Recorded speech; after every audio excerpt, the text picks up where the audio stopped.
Hi and welcome to this week's Top Teaching Tip on Behaviour Management. A question that I get asked over and over again every year, especially by trainee teachers, is how can we make a class behave and how can we get them to behave in a way that improves their performance? To be honest, the answer that I usually give is that I don't know. They just do. So, for the first time this year, especially with my two trainee teachers, I've tried to go and put a few tips down in a video and down on paper to help them out. Right, hopefully you can have a go at trying some of them and they might go and improve things within your own lessons.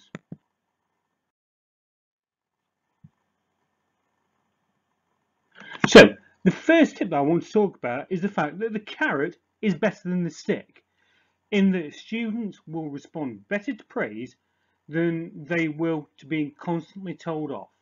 So most experienced teachers will have been in the position where at some point in their career they'll have had to shout at students. However, like I've just said, a much more effective long-term solution to getting students on your side is to give them praise. One key thing that every teacher needs to consider in terms of behaviour management is what your ratio or regime of punishment to praise is. With experience, you'll find that one of the main tricks to get students to make progress within your lessons is the effective use of praise. If students are doing well, let them know. In In the classroom, praise can take many forms. If a student is answering something well, acknowledge it. Right, you can do this verbally or in written marking. It's pretty much up to you. Some of the ways that I've seen praise used is to send praise postcards home, give out stars of the lessons, dish out house points depending on how they're used in your particular school. I think the main takeaway from this tip, however, is to remember to always give out more praise than punishment. Pretty much all the data shows that people need about four or five lots of praise to counteract each criticism they get. So try and focus on the praise, not necessarily on the punishment. It takes a bit of time to get right and it takes a bit of time to embed, but once you've got it, it starts to make a lot of difference. Right, the second tip is what I like to call the quiet word. Right, students who get shouted at in one lesson probably get shouted at in most other lessons. Right, they probably go through every day being shouted at. They probably go home being shouted at. This kind of ends up with students being desensitized to it.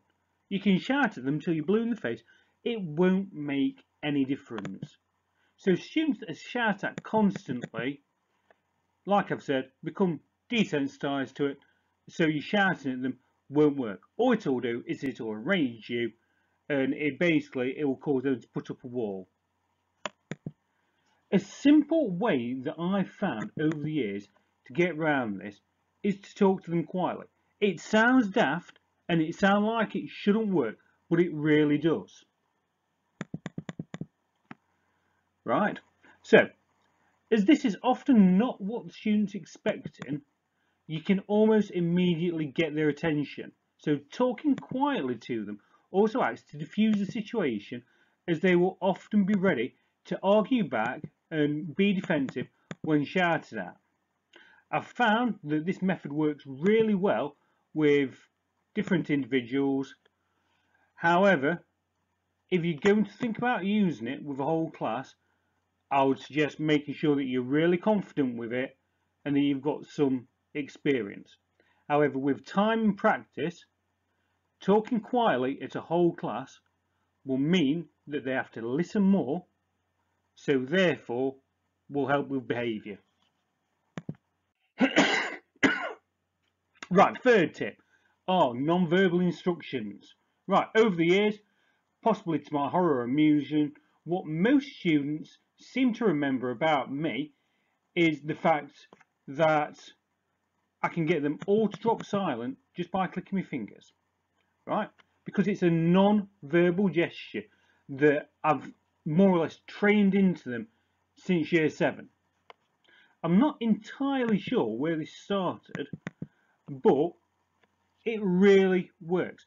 You don't just have to use the clicking your fingers, right? I've seen lots of other non-verbal instructions used. A lot of times in primary schools, some people might want to raise the hand and use that as a non-verbal instruction to go and get students to be silent. Students, they just need training up in what you expect when you give this non-verbal gesture. I personally find that by the fact that I've trained them up to respond to me clicking my fingers, they virtually, I don't have to do it with the whole class. If I can tell that one is talking behind me when we're doing group work or whatever, I can click my fingers, more or less point at them, and they'll be quiet. You don't have to stop the lesson, have a go at them, everybody else has to wait, then carry on. Right? By using non-verbal gestures, you can carry straight on with no immediate pause. Right, the next tip, right, is planning for behaviour. Right, everyone's heard the phrase, failure to prepare is to prepare to fail.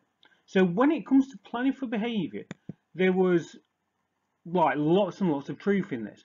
When planning your lessons, you need to consider the effect that your activities will have on students. Right, I'm not going to linger on this point too long because everyone knows how to plan lessons and such forth. But in your lesson, you need to think about how each activity that you're planning to do is going to affect the behaviour. So, for instance, after you've had something lively, so for instance, they might have gone around the room and interacted with each other or done some group work or whatever, you need some sort of activity to calm them back down and get them back focused and so on. Right? By doing this, so by thinking about your activities and how your activities are physically going to affect the behaviour of your class, it will allow you to A, plan for it, but it gets rid of lots and lots of behaviour problems before they even start. Tip number 5. Right, be mindful of where students sit. Right? With experience, you'll get used to where to put students and how to set up seating plans. Personally, I don't write seating plans down, but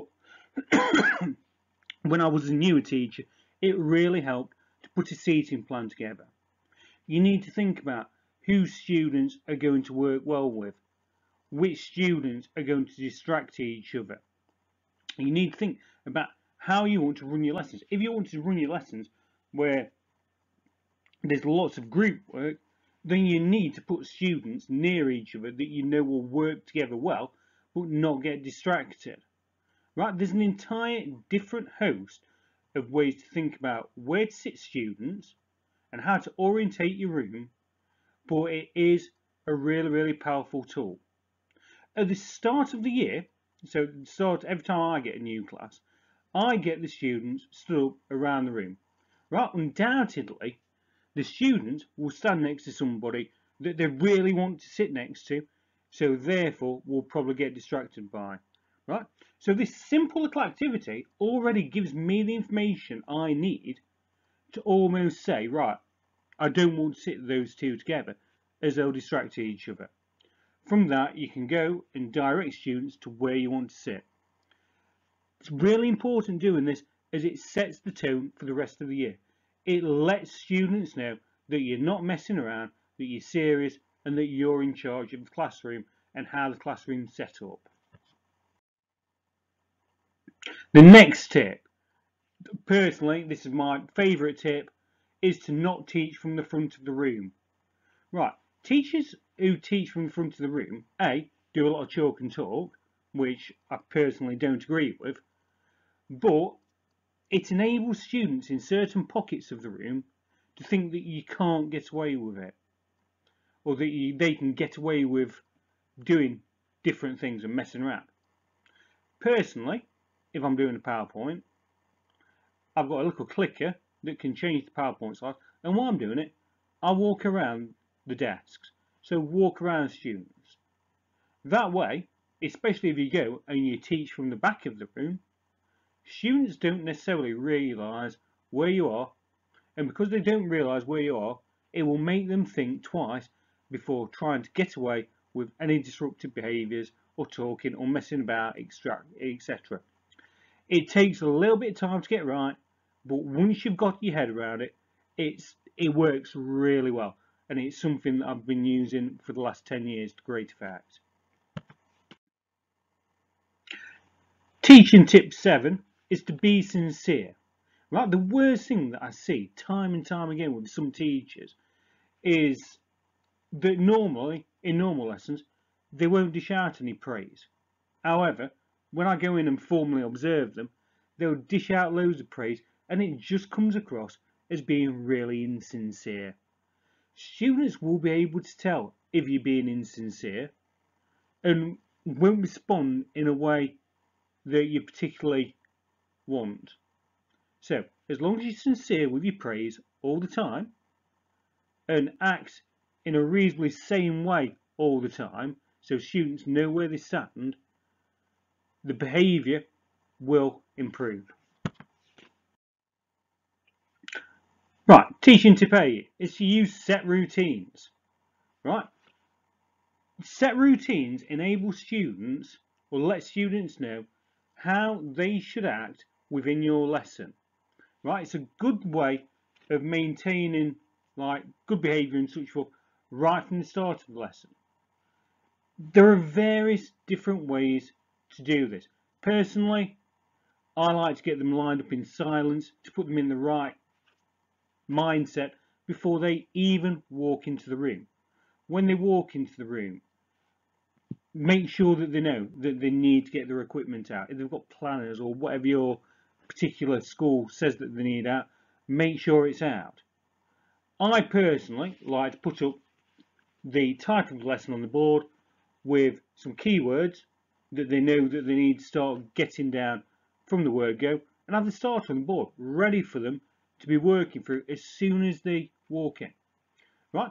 Once you've got this set routine or a set of routines embedded into your lessons and your students know what they should be doing at the start of the lesson, then it will alleviate any messing around, or a lot of messing around, and a lot of time wasted at the start of the lesson. So therefore it should, over time, improve behaviour.